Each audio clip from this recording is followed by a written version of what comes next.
सिन्दूरारुणविग्रहां त्रिनयनां माणिक्यमौलिस्फुरत्तारानायकशेखरां स्मितमुखीम् आपीनवक्षोरुहां पाणिभ्याम् अळिपूर्णरत्नचषकं रक्तोत्पलं बिभ्रतीं सौम्यां रत्नघटस्थरक्तचरणां ध्यायेत् परामम्बिकाम्।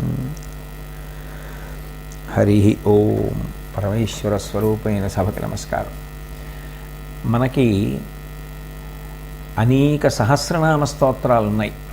వీటిలో నిజానికి ఈ నామములన్నీ కూడా గౌణములు. భగవంతుడు ఒక్కటే స్వరూపంతో విరాజమానుడై ఉంటాడు.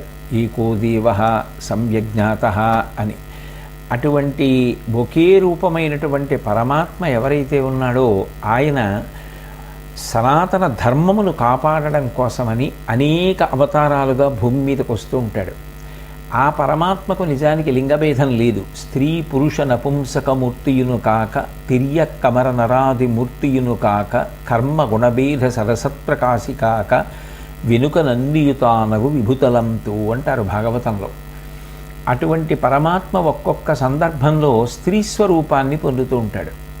అదే పరమాత్మ ఒక్కొక్కసారి పురుష స్వరూపాన్ని పొందుతూ ఉంటాడు. నిజానికి ఆయనది ఏ స్వరూపం అంటే ఇదే ఆయన రూపం అని చెప్పడం ఎప్పుడూ సాధ్యం కాదు. అది సత్ చిత్ ఆనంద ఘనము. అటువంటి పరబ్రహ్మము అనేకమైనటువంటి రూపములుగా ఈ భూమి మీదకి వచ్చి ధర్మ సంరక్షణ చేస్తూ ఉంటుంది, రాక్షస సంహారము చేస్తూ ఉంటుంది. అటువంటి పరమాత్మ యొక్క నామములు లోకంలో ఎన్నో ఉన్నాయి. ఒక్కొక్క రూపానికి సహస్రనామాలు ఎన్నెన్నో. అయితే నిజానికి ఇవన్నీ కూడా ఏదో బాలసారి చేసినప్పుడు పెట్టినటువంటి పేర్ల వంటివి కావు. అవి గౌణములు. అంటే భగవంతుడు ప్రకటించినటువంటి గుణములు నామములుగా మారాయి. ఈ నామముల గురించి బాగా అర్థమైందనుకోండి, భగవంతుని యొక్క తత్వము మనకి అర్థమైతే భగవంతుని యొక్క వైభవము బాగా మనసులో నిలబడిన కారణం చేత ఆయనతో గొప్ప అనుబంధం ఏర్పడుతుంది. ఆ అనుబంధమునకే భక్తి అని పేరు. ఆ భక్తి దృఢపడిందనుకోండి, ధర్మానుష్ఠానము తనంత తానుగా తేలికవుతుంది. ఎందుకంటే భగవంతుని కన్నా ప్రీతిపాత్రమైన పదార్థం లోకంలో లేనప్పుడు ఆయన ఏది అనుష్ఠిస్తే ప్రీతి పొందుతాడో అది మాత్రమే నేను అనుష్ఠించాలనేటటువంటి దృఢమైన స్పృహ కలుగుతుంది. భగవంతునికి ఇష్టమైనది ఏది? ధర్మానుష్ఠానము. అందుకని నేను భగవంతుని ప్రీతి కొరకు ధర్మాన్ని అనుష్ఠిస్తాను అని చెప్పి అనుష్ఠించడం తేలికవుతుంది. ఆ ధర్మానుష్ఠానమే భగవంతుని యొక్క ప్రీతి మరింత పెరగడానికి కారణమై ఆ భగవంతుని యందు ఏర్పడినటువంటి నిరతిశయ ప్రీతి ఒకనాడు ఈశ్వరుని యొక్క అపారమైన కటాక్షమునకు కారణమై అదే జ్ఞానమునకు హేతు అవుతుంది. ఆ జ్ఞానము చేతనే మనిషి జనన మరణ చక్రము నుండి విడుదల పొంది మోక్షమును పొందుతున్నాడు. అందుకే ఈ నామస్తోత్రములకు విశేషమైనటువంటి వైభవం ఉంది. మనం ఇప్పుడు లలితా సహస్రనామ స్తోత్రం గురించి మాట్లాడుకుంటున్నాం. లలితాస్వరూపంగా వచ్చినటువంటిది పరదేవత. అంటే అదే పరబ్రహ్మము పరదేవతాస్వరూపంగా స్త్రీ స్వరూపంగా ఈ భూమి మీదకి అవతరించింది.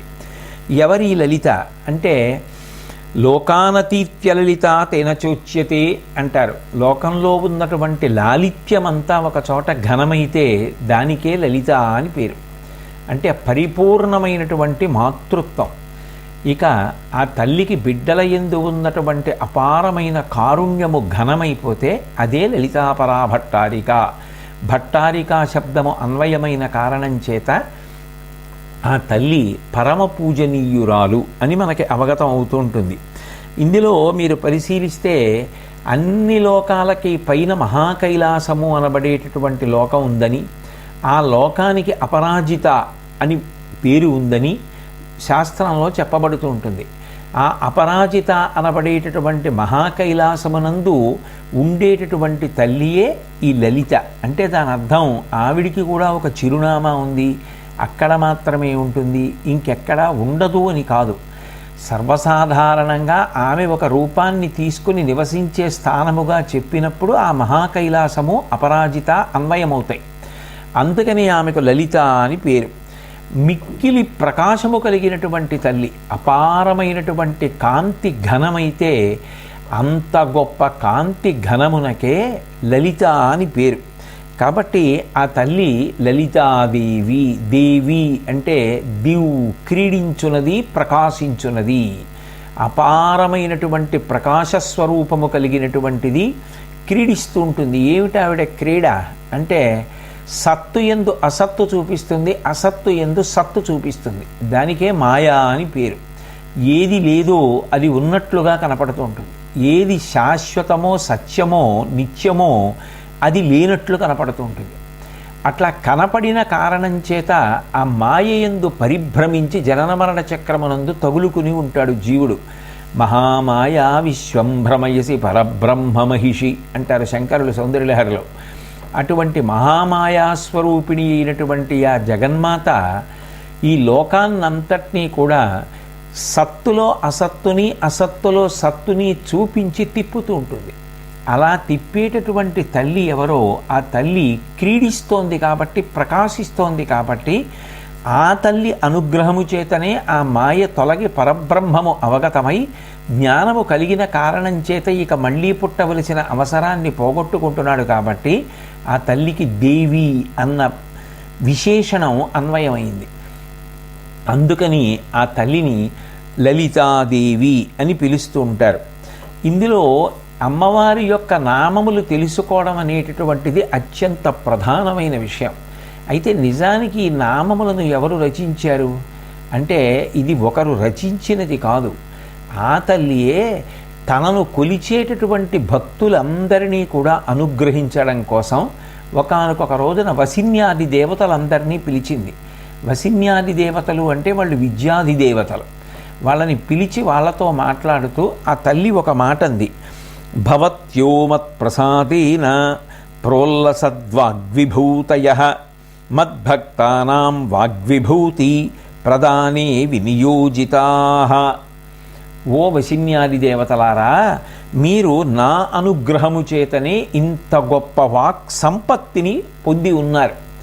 మీరు లోకంలో గొప్ప వాక్ సంపత్తిని పొంది ఉండడమే కాదు, ఎవరు నాయందు భక్తి ప్రపత్తులతో ఉంటారో అటువంటి వాళ్ళందరికీ కూడా గొప్ప వాగ్విభూతిని అనుగ్రహిస్తూ ఉంటారు.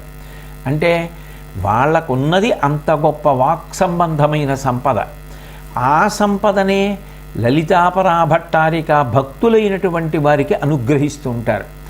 అటువంటి విద్యాది దేవతలైనటువంటి వారెవరున్నారో వారు వసిని మొదలైనటువంటి దేవతలు, వసిన్యాది దేవతలు. అందుకని వాళ్ళని పిలిచి, మిమ్మల్ని నేను ఒక ప్రత్యేకమైనటువంటి ప్రయోగం మీద ప్రయోజనం కొరకు వినియోగిస్తున్నాను, మీరు ఈ కార్యాన్ని నెరవేర్చాలి. మచ్చక్రస్య రహస్యజ్ఞ మమ నామ పరాయణాః మమ స్తోత్ర విధానాయ తస్మాదాజ్ఞాపయామివః.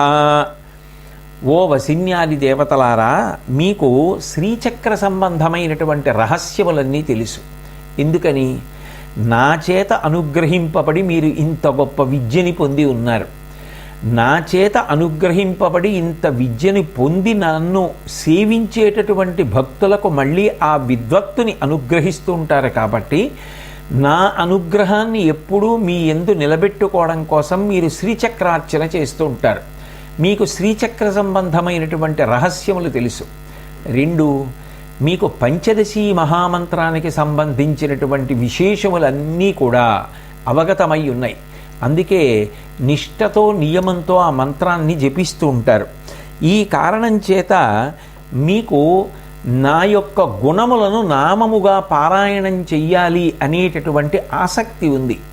ఇప్పుడు నా గుణములన్నీ నామములైతే ఆ నామములన్నీ కలిపి ఒక సమాహార స్వరూపాన్ని పొందాలి. అది సహస్రం అంటే అనంతము, కేవలము 1000 అని కాదు, అనంతము. ఇవి పట్టుకున్న కారణం చేత భగవతికి సంబంధించినటువంటి విభూతులు ఎడతెరిపి లేకుండా మనసులో ప్రకాశిస్తుంటే నిజానికి ఆవిడ గుణములు లోపల కదలడానికి కారణమైనటువంటి ఈ నామములు ఏ ఉన్నాయో అవన్నీ ఆవిడ గుణములే. కాబట్టి అటువంటి నా నామముల యందు, నామములైన గుణముల యందు మీకు అనురక్తి ఎక్కువ. అందుకని నా సహస్రనామములను చెయ్యవలసినదిగా మిమ్మల్ని ఆజ్ఞాపిస్తున్నాను అంది. పరమ సంతోషాన్ని పొంది ఆ వసిన్యాది దేవతలు అమ్మవారి దగ్గర సెలవు తీసుకుని బయలుదేరారు. వేరొకనాడు ఆ లలితాపరాభట్టారిక సభ తీర్చింది. ఆవిడ అఖిలాండకోటి బ్రహ్మాండ నాయకి. ఎన్ని బ్రహ్మాండములున్నాయో అంతమంది సృష్టికర్తలు, అంతమంది స్థితికర్తలు, అంతమంది ప్రళయకర్తలు, వాళ్ళ శక్తి స్వరూపాలు, దేవతలు, ఆ దేవతల యొక్క అనుచరగణాలు, ఇన్ని కోట్ల మంది ఆ సభను పరివేష్టించి ఉన్నారు. అట్లా పరివేష్టించి ఉండగా లలితాపరాభట్టారిక తల్లి క్రీగంట చూసి వసిన్యాది దేవతలను ఆజ్ఞాపించింది. మిమ్మల్ని నేను ఇతపూర్వం ఆదేశించినట్లుగా నా సహస్రనామ స్తోత్రమును మీరు రచించి ఉన్నారు, దానిని సభలో వినిపించండి. దాని చేత నన్ను ఉపాసన చెయ్యాలి అనుకునేటటువంటి భక్తులు ఈ సహస్రనామ స్తోత్రాన్ని పట్టుకోవడానికి అవకాశం కలుగుతుందని. ఉద్ధాయ వసినీ ముఖ్య బద్ధాంజలి పుటాస్తదా అస్తు వన్నామ సాహస్రై స్వకృత్యైర్లలితాంబికాం. వెంటనే ఆ వసిన్యాది దేవతలు లేచి అంజలి ఘటించి ఆ తల్లికి నమస్కారం చేసి, అమ్మా, నువ్వు అనుగ్రహించిన శక్తి చేతనే ఈ సహస్రనామ స్తోత్రాన్ని రచించాం. దీన్ని నీ పాదముల చెంత సమర్పించడం, నీ ముందే వీటిని చదవడం మేము పొందినటువంటి గొప్ప అదృష్టమని వాళ్ళు ఆ సహస్రనామ స్తోత్రాన్ని అమ్మవారి ముందు విజ్ఞాపన చేశారు. అప్పుడు లలితాదేవి వసిన్యాది దేవతల వంక పరమప్రీతితో చూసి, అంకితం నామభిర్దివ్యై మమ ప్రీతి విధాయకై తత్పటధ్వం సదాయూయం స్తోత్రం మత్ప్రీతి వృద్ధయే. ఓ వసిన్యాది దేవతలారా, మీరు చేసినటువంటి ఈ స్తోత్రము చేత నేను ఎంతో ఆనందాన్ని పొందాను. నేను ఈ స్తోత్రము పట్ల ప్రత్యేకమైనటువంటి ఆసక్తిని, సంతోషాన్ని పొంది ఉన్నాను. కాబట్టి మీకు ఒక మాట తెలియచేస్తున్నాను. ఇకపైన ఎవరైనా ఈ లలితా సహస్రనామ స్తోత్రాన్ని గట్టిగా పట్టుకుని భక్తిని పెంపొందించుకొని ఈ స్తోత్రాన్ని పఠించడం అలవాటు చేసుకుంటే అటువంటి వారందరి పట్ల కూడా నాకు సంతోషం కలుగుతుంది. ఎందుకని? నా పట్ల భక్తి కలిగి ఉండడం కేవలం నన్ను స్తోత్రం చేయడం కాదు అక్కడ ప్రధానం. నా పట్ల భక్తి కలిగి ఉండడము అన్న మాటకు అర్థం ఏమిటి? ఆ తల్లి చిన్నబుచ్చుకునే పని మనం చెయ్యకూడదు, ఆ తల్లి మనం ఎలా బ్రతకాలని కోరుకుంటోందో అలా బ్రతుకుదామనేటటువంటి ధృతి కలగడం. అటువంటి ధృతి కలగడం ధర్మానుష్ఠానానికి కారణమవుతుంది. అది ఆ తల్లి ప్రీతికి కారణం. కాబట్టి ఈ సహస్రనామ స్తోత్రం నాకు ఎంతో సంతోషాన్ని కల్పిస్తుంది. దీన్ని ఎవరైతే నా అనుగ్రహాన్ని కోరుకుంటూ ఉంటాడో అటువంటి వాడు ఎన్నడూ విడిచిపెట్టకుండా ఈ స్తోత్రాన్ని చదువుతూ ఉంటాడు. శ్రీచక్రాన్ని అర్చించగలిగినా అర్చించలేకపోయినా, పంచదశీ మహామంత్రాన్ని ఉపదేశం పొంది జపించినా జపించలేకపోయినా, కేవలం ఈ శ్రీలలితా సహస్రనామ స్తోత్రాన్ని ప్రతిరోజు బాగా చదువుకోవడం అలవాటైతే వారికి విశేషమైనటువంటి అనుగ్రహము నా నుండి ప్రసరిస్తుంది అని ఆ తల్లి ఆ రోజున వసిన్యాది దేవతలను అనుగ్రహించింది. ఆ వసిన్యాది దేవతల చేత అమ్మవారి ముందు చెప్పబడినటువంటి ఈ స్తోత్రం ఏదైతే ఉందో దాన్ని తరువాతి కాలంలో హయగ్రీవుడు అగస్త్యునికి ఉపదేశం చేశాడు. అగస్త్యునికి ఉపదేశం చేయబడినటువంటి ఈ లలితా సహస్రనామ స్తోత్రాన్ని వ్యాసుల వారు బ్రహ్మాండ పురాణాంతర్గతంగా మనకి అనుగ్రహించారు. ఈ అనుగ్రహింపబడినటువంటి ఈ లలితా సహస్రనామ స్తోత్రం నిజానికి ఇహము, పరము, మోక్షము ఏదైనా ఇవ్వగలదు. కారణం ఆ తల్లి కామకోటి. అటువంటి తల్లి ఏది ఇవ్వలేదు? ఆ తల్లి అనుగ్రహించిన నాడు దేనినైనా ఇవ్వగలదు. అటువంటి అనుగ్రహాన్ని పొందడానికి ఈ లలితా సహస్రనామ స్తోత్రము కన్నా దివ్యమైనటువంటి మార్గము లేదని ఆ తల్లే సెలవిచ్చింది. అందుకే లలితా సహస్రనామ స్తోత్రం అంత గొప్ప ప్రాచుర్యాన్ని, అంత గొప్ప వైభవాన్ని పొందింది. ఈ స్తోత్రాన్ని ప్రారంభం చేస్తూ అగస్త్యుడికి ఉపదేశం చేస్తున్నటువంటి హయగ్రీవుడు శ్రీమాత అని ప్రారంభం చేశాడు. శ్రీమాత అంటే అమ్మా అని మొదలుపెట్టినట్టు. లోకంలో అమ్మా అని ఎవరిని పిలుస్తాం? మనకి జన్మనిచ్చినటువంటి తల్లిని పిలుస్తాం. ప్రతి జన్మకి తల్లిదండ్రులు ఉంటారు. ఈ శరీరాన్ని తల్లి ఇవ్వగలదేమో కానీ ఈ శరీరంతో మళ్ళీ రాకుండా ఉండడానికి కావలసినటువంటి జ్ఞానమును తల్లి అనుగ్రహిస్తుంది అని చెప్పడం సాధ్యం కాదు. అన్ని వేళలా అన్ని జన్మలలో అలా ఉంటుందని చెప్పడం సాధ్యం కాదు. ఇన్ని కోట్ల జన్మలు ఎత్తామో ఎందరు తల్లులయ్యారు. కానీ తల్లికున్న ప్రధాన లక్షణం ఏమిటి? దుఃఖం కలిగితే వెంటనే మన నోటి వెంట వచ్చేటటువంటి మొదటి మాట అమ్మా అంటాం.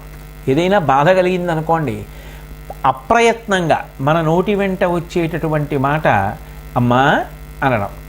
అయినప్పుడు ఈ జనన మరణ చక్రంలో తగులుకుని ఎన్ని కోట్ల జన్మలు ఎత్తాను, ఎన్ని చోట్ల పుట్టాను, ఎన్ని శరీరాలు పొందాను, ఎన్నిసార్లు శరీరం వదిలిపెట్టాను, పగలు వదిలాను, రాత్రి వదిలాను, సంధ్యలలో వదిలాను, ఆ శరీరం వదిలిపెట్టడానికి మృత్యువుతో ఎంత పోరాటం చేశానో, ఎంత క్లేశపడ్డానో, ఎంత క్లేశపడి శరీరం వదిలాను, మళ్ళీ శరీరాన్ని పొందడానికి అమ్మ కడుపులో గర్భవాసం చేసినప్పుడు ఎంత నరకం అనుభవించానో, మళ్ళీ అమ్మ నన్ను ప్రసవించినప్పుడు ఆవిడ శరీరంలోంచి బయటికి వస్తున్నప్పుడు ఎంత ఖేదం పొందానో, బయటికి వచ్చిన తరువాత పసితనంలో ఎంత కష్టపడ్డానో, ఇన్ని కోట్ల జన్మలు ఇలా జనన మరణ చక్రంలో తిరుగుతున్నానో, అమ్మ నాకు ఈ దుఃఖం ఎప్పటికి పోతుందమ్మా, ఎప్పటికి నాకు శాశ్వతమైన ఆనందం కలుగుతుందమ్మా అన్నప్పుడు ఏ అమ్మను ఉద్దేశించి ఈ మాట అనాలి అంటే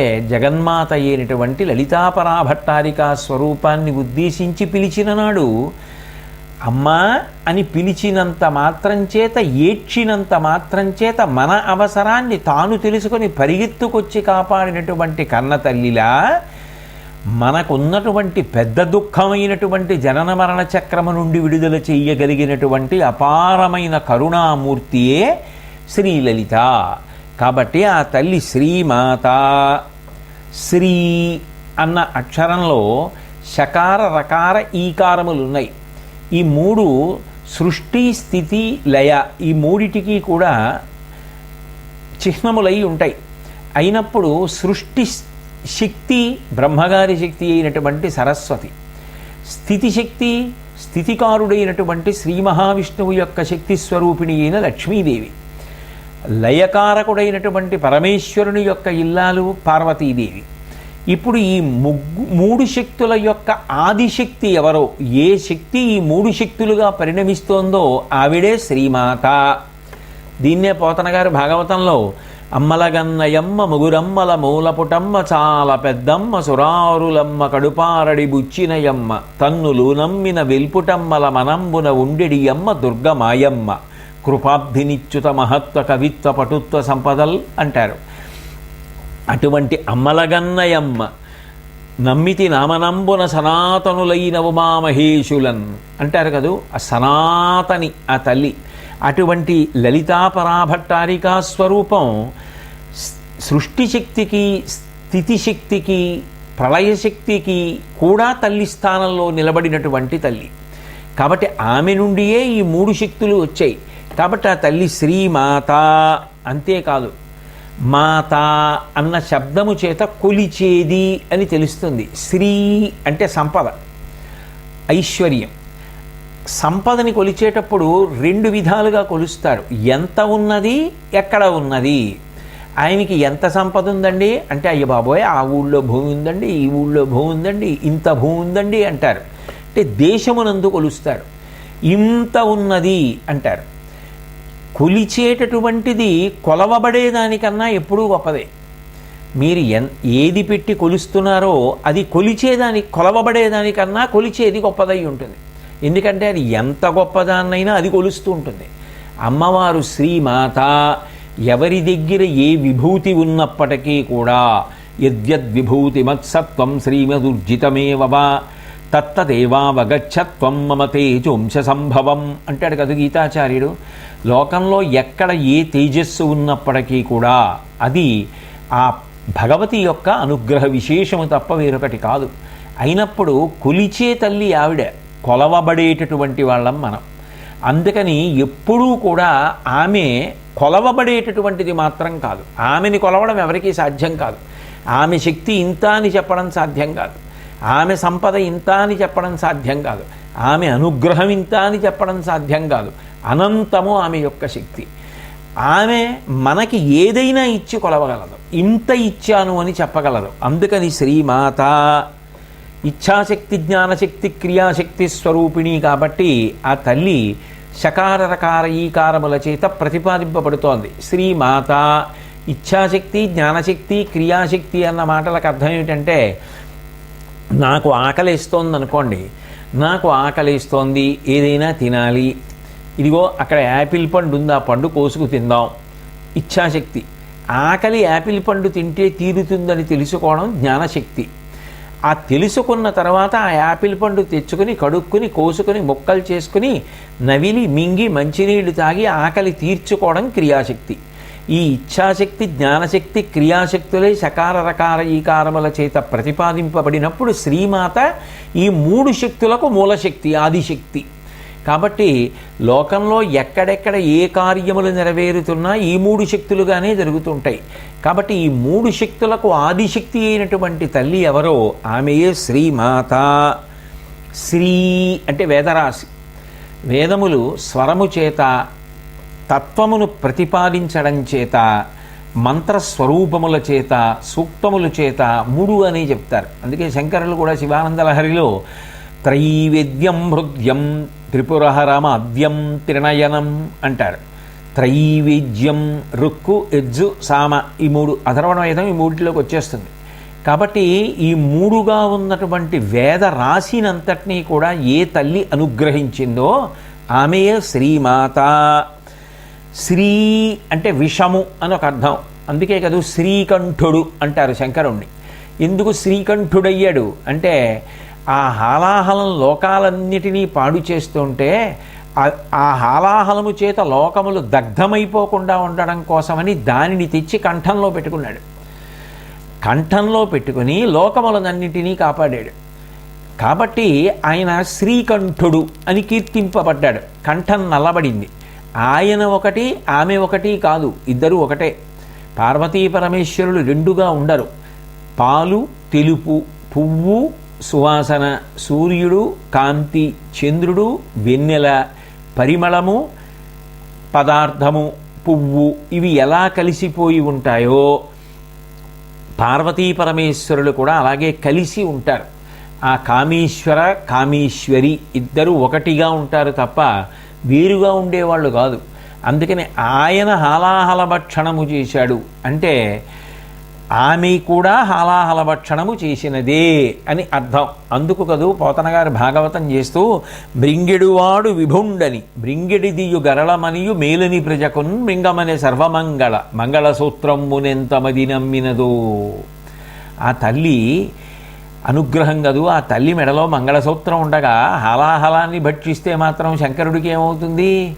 అందుకని ఆయన భక్షించాడు అంటే భక్షించి నిలుపుకోగలిగిన శక్తిగా ఆయన ఎందున్నది ఆవిడే.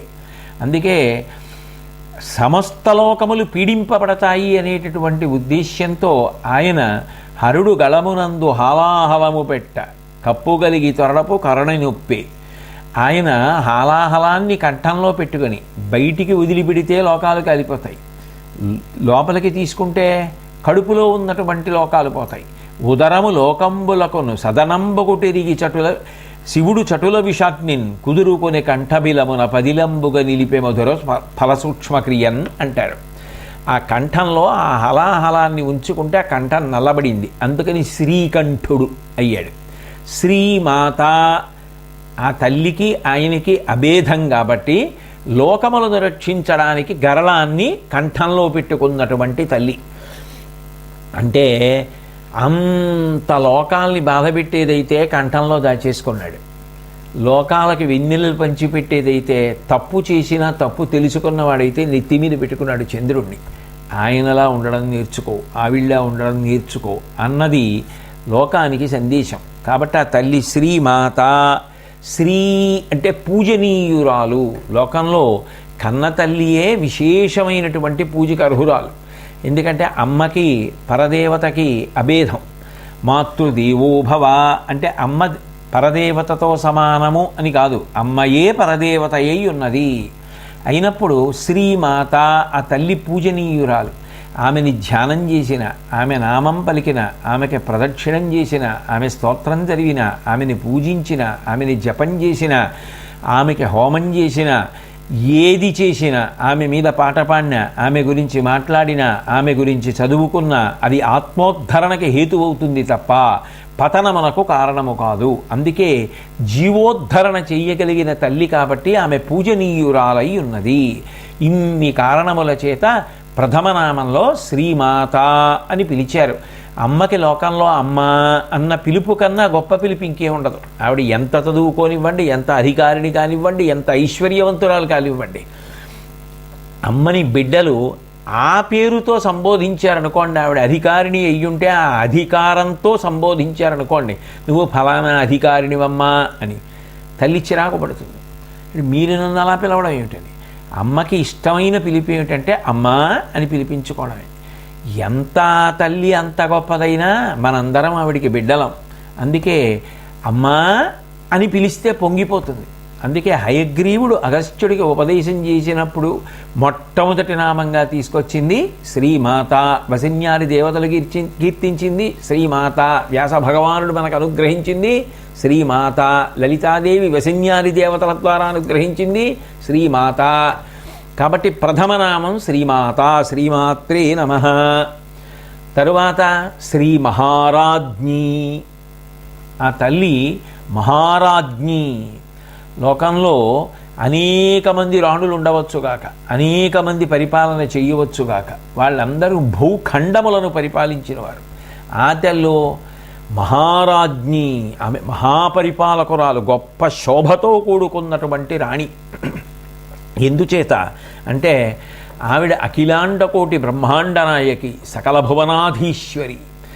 ఆ తల్లి యొక్క పరిపాలనకి పరిమితులు లేవు. అపారమైనటువంటి ప్రజ్ఞాపాఠవములతో జగదీశ్వరి అయి ఉన్నది. ఆమె ఆజ్ఞకు ఎదురు లేదు. ఈశ్వర అంటే పరమేశ్వరుడు. ఆయన యొక్క శక్తి ఈశ్వరి, ఇకారము చేత శక్తి స్వరూపం ప్రతిపాదింపబడుతుంటుంది. కాబట్టి ఆ తల్లి గొప్ప రాణి, గొప్ప శోభతో కూడుకున్నటువంటి రాణి. ఎందుకని మహారాజ్ఞి అంటే కేవలం ఇక్కడ ఉన్నప్పుడు ఎలా బ్రతకాలో మాత్రమే పరిపాలకులు చెప్పగలరు. ఆ తల్లి ఎట్లా బ్రతకాలో వేదం ద్వారా చెప్పి, బ్రతికిన వాడెవడు బ్రతకని వాడెవరు పాపపుణ్యములను దృష్టిలో పెట్టుకొని పునర్జన్మలను ఆ తల్లి నిర్ణయం చేసి, ఎవరు ఎంత పాపం చేశారు, ఎంత పుణ్యం చేశారు, ఎంత సంచితం ఉంది, ఎంత ప్రారంధం అనుభవించాడు, ఇంకెంత అనుభవించాలి, ఎవరు సాధన చేశాడు, ఎవడు శరణాగతి చేశాడు, ఎవడికి జ్ఞానము కలిగినది, జ్ఞానము వలన ఇక మళ్ళీ పుట్టవలసిన అవసరాన్ని పోగొట్టుకున్న వాడెవరు, ఎవడు మోక్షమునకు అధికారి, ఎవడు మోక్షమునకు అధికారి కాడు, ఎవడిని పైకెత్తవచ్చు, ఎవడిని మాయయందు తిప్పవచ్చు, ఇన్నిటినీ నిర్ణయించి చెయ్యగలిగినటువంటి తిరుగులేని అధికార స్వరూపిణి కనుక శ్రీ మహారాజ్ఞి. అందుకని వేదము ఆమెయే ఇచ్చింది. వేదమే ప్రమాణము ధర్మమునకంతటికి. కాబట్టి అంత గొప్ప తల్లి పాపపుణ్యములను ఆమె నిర్ణయిస్తుంది. ఏది చేస్తే పాపము, ఏది చేస్తే పుణ్యము, ఏది చేస్తే ధర్మము, ఏది చేస్తే అధర్మము వ్యక్తి కాదు చెప్పవలసినది, వేదము దానికి ప్రమాణం. ఆ వేదమునిచ్చినది ఎవరు? ఆ తల్లి. ఆవిడ శృతిరూపిణి, ఆమెయే వేదమాత. కాబట్టి వేదములను ఇచ్చింది ఆవిడే, వాగ్రూపము ఆవిడే. కాబట్టి ఆవిడ కానిదేముంది? సర్వయంత్రాత్మికే, సర్వమంత్రాత్మికే, సర్వతంత్రాత్మికే అంటాడు కాళిదాసు. కాబట్టి అన్ని రూపములు ఆమెయే. అటువంటి తల్లి కాబట్టి ఆమెయే శబ్దస్వరూపమై, శబ్దం అంటే వేదము, ధర్మాధర్మములను నిర్ణయించింది. శబ్ద బ్రహ్మమయీ, చరాచరమయీ, జ్యోతిర్మయీ, వాంగ్మయీ అంటారు శంకరులు మీనాక్షి స్తవంలో. అటువంటి తల్లి కనుక ఆ తల్లి శ్రీ మహారాజ్ఞి. మంగళాశాసనపరై మదాచార్య పురోగమై సర్వైశ్చ పూర్వైరాచార్యై సత్కృతాయాస్తు మంగళం. మంగళం కోసలేంద్రాయ మహనీయ గుడాత్మనే చక్రవర్తి తనూజాయ సర్వభౌమాయ మంగళం. ఉమాకాంతాయ కాంతాయ కామితార్థప్రదాయినే శ్రీగిరీశాయ దేవాయ మలినాథాయ మంగళం. సర్వం శ్రీ ఉమామహేశ్వర పరబ్రహ్మార్పణమస్తు. స్వస్తి.